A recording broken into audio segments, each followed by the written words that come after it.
Today, we're going to be talking about preterite versus imperfect. The preterite and the imperfect tense both have something in common. They both take place in the past. Well, doesn't that make them the same? Alright, you little schmuck, I lied. This is the most difficult part of all of Spanish too. But you know what? You're going to suck it up. Got it? Yes, ma'am. Good.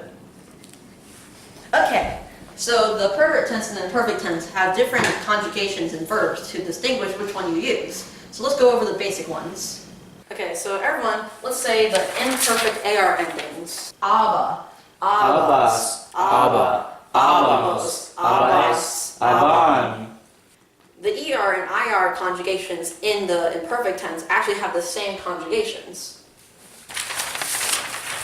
Now everyone say it with me. Ia, ias, ia, iamos, ias, ian. Hey, what's up? Alright, now let's say the AR preterite conjugations. Aste, O, amos, estais, aron. Also, the ER and IR endings in the preterite also have the same conjugations. Iste, io, imos, istais, ieron.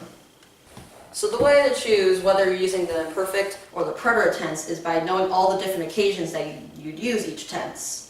First, the imperfect uses.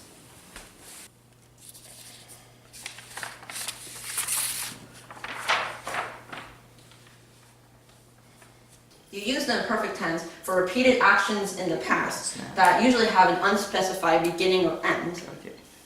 Yo era muy guapo. Yo levantaba pesas y daba las caminatas.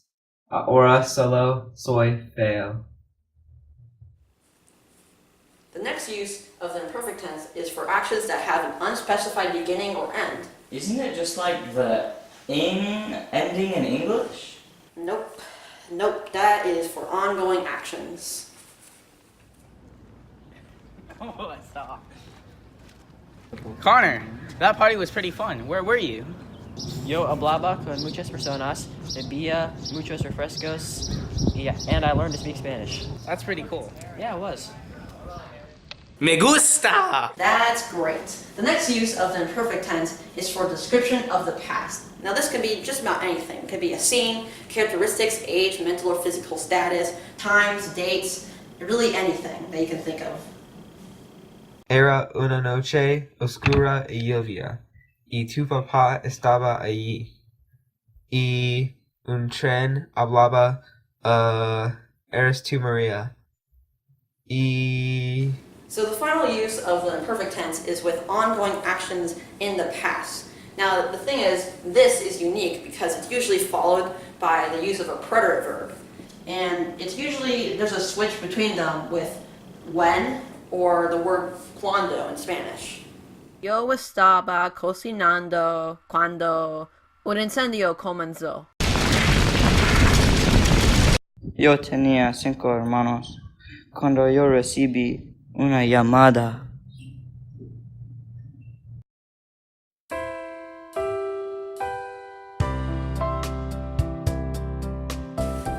So that's all the uses of the imperfect tense, class. So what's next?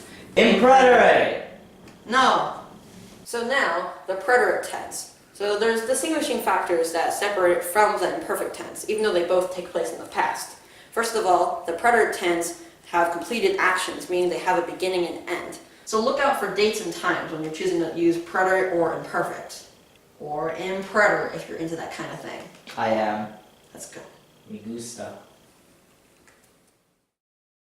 Yo recibí un monopatín para mi cumpleaños. Mi cumpleaños fue ayer. The next use of the preterite tense is when you're describing a sequence of events in a story. Caminé por una calle ayer, y luego un perro vino a mí y dijo, "How are you?" Luego hubo una explosión, y más perros vinieron, y más perros, y más perros, y más perros vinieron a mí. The final use of the preterite tense is for interrupting an imperfect ongoing action. So the preterite interrupts the imperfect verb.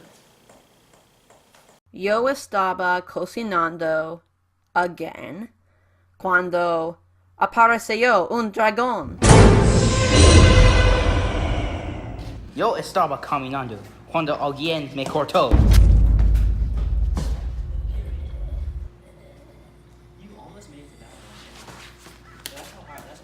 Well, thank you for listening to my lecture.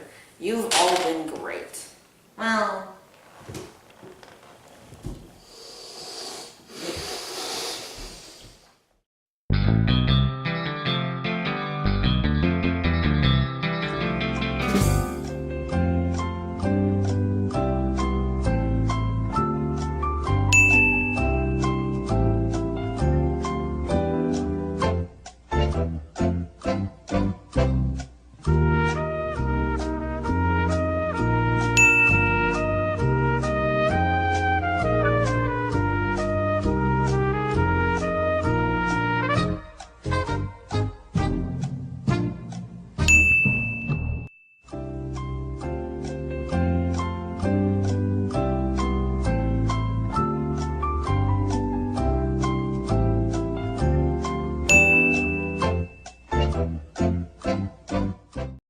Feliz se cayó.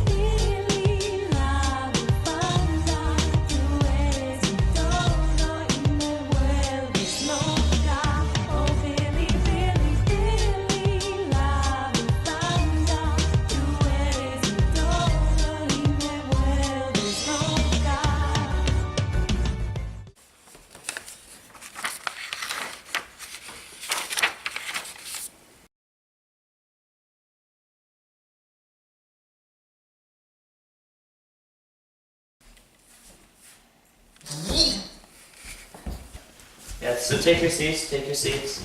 So I'm glad we have one excited student. So today we're going over the impreterite tense, and just so you don't know, Mr. Heffen came down with a suspiciously strong cold, and he won't be making it today.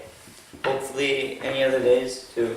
So so an impreterite tense is used to describe actions that are happening in an alternate timeline specifically created by time travelers. So I would like you to say the conjugations with me. Okay, Mr. Kim? So aglo, Aglo. aglas, Aglas. agla, Agla. aglamos, Aglamos. aglais, Aglais. hey, reading again. Bye, Mr. Sensei.